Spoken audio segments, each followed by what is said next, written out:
Get stronger results with Google Scholar Labs. Google Scholar has finally implemented their AI component that allows us to search with prompts, as well as additional features to help us streamline our work. So let's get into it. So what is Google Scholar Labs? According to Google, Google Scholar Labs is a new feature that explores how generative AI can transform the process of answering detailed scholarly research questions.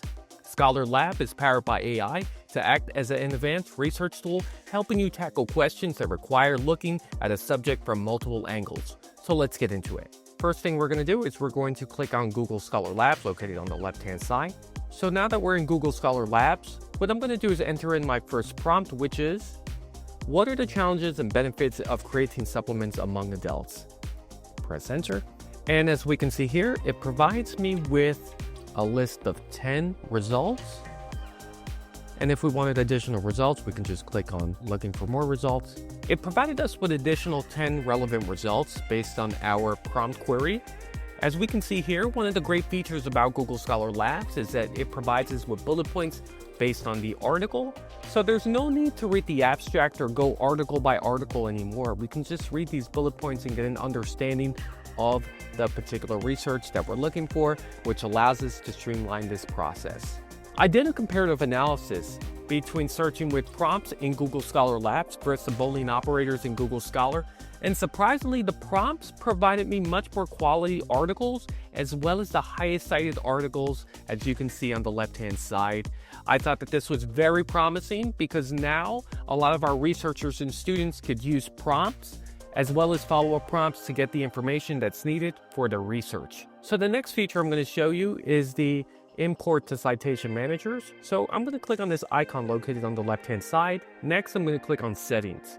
From here, we're going to go to the bibliography manager, and we're going to click on show links to import citation into, and it's going to give us a wide variety of different citation managers. So whether you're using EndNote, RefMan, or RefWorks, this is certainly up to you in terms of what software you use for citation managers, but I'm going to click on EndNote located here. From here, I'm going to click on Save. As you can see, one of the flaws in this component with Google Scholar Labs is that it doesn't redirect us back to our search results. The way we would need to go back is by clicking on the arrow a couple times, and now it shows up. So I think that this is a fundamental flaw in this particular interface, but hopefully they'll get that figured out. The next feature that I want to show you in the settings section is the library links. This allows us to search through particular journal subscriptions that we may or may not have access to. If you are part of an academic institution, whether it's within the US or internationally, usually Google Scholar has integrated their subscriptions directly through their library database. So you may want to check your Google Scholar component at your library website. But just to show you guys based on the context, I'm going to type in Harvard here and click on the magnifying glass, and I'm going to click on Harvard University, try Harvard Library, and save. Once we save, it gets us back to this please enter query in the search box above, which is kind of problematic because I would love to go back to my search results. The only way I would do that is to go back a few arrows back, and we can see now it has the try Harvard Library.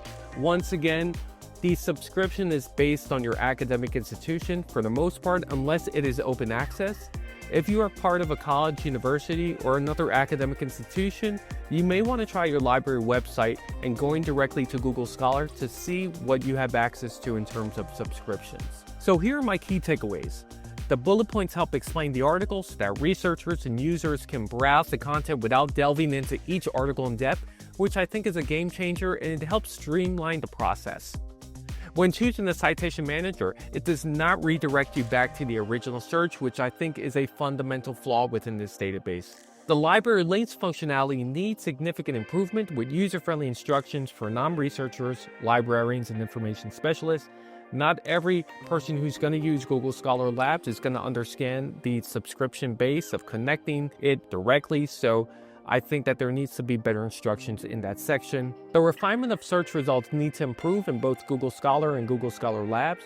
I just found it quite challenging not being able to search based on year, as well as the number of cited articles.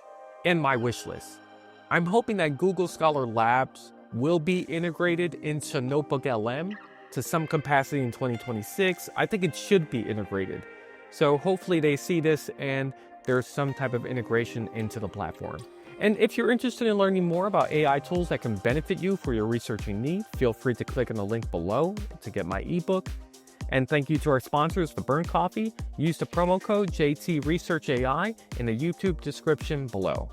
With that being said, I want to thank everyone for viewing this tutorial. If you have any questions whatsoever, please feel free to contact me at jonathan.torres@rutgers.edu. I'm also on LinkedIn as well as X. With that being said, take care.